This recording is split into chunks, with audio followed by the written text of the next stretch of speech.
মুম্বাই অভিমুখে মার্চকে কেন্দ্র করে জনসমুদ্রে পরিণত মহারাষ্ট্রের এক্সপ্রেসওয়েগুলো অংশ নিয়েছেন হাজার হাজার মুসলিম। মহানবীকে অবমাননা করায় এক হিন্দু ধর্মীয় প্রচারক এবং বিজেপি নেতার উপযুক্ত শাস্তির দাবিতে এ বিক্ষোভ। या मुस्लिम धर्मामध्ये स्त्रियांवर जे हत्या घडतात त्याला कारण आहे, अत्याचाराचं हेच कारण आहे की त्यांचे आदर्शच अत्याचारी होते।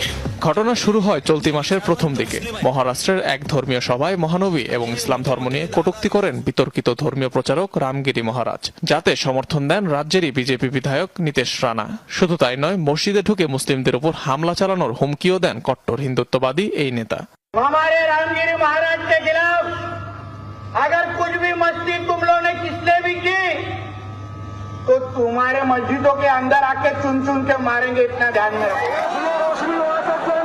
নীতেশের এমন মন্তব্যে তোলপাড় সৃষ্টি হয় গোটা রাজ্যে। ধর্মীয় অবমাননা এবং রাজ্যে শান্তি ভঙ্গের অভিযোগে দায়ের করা হয় একাধিক মামলা।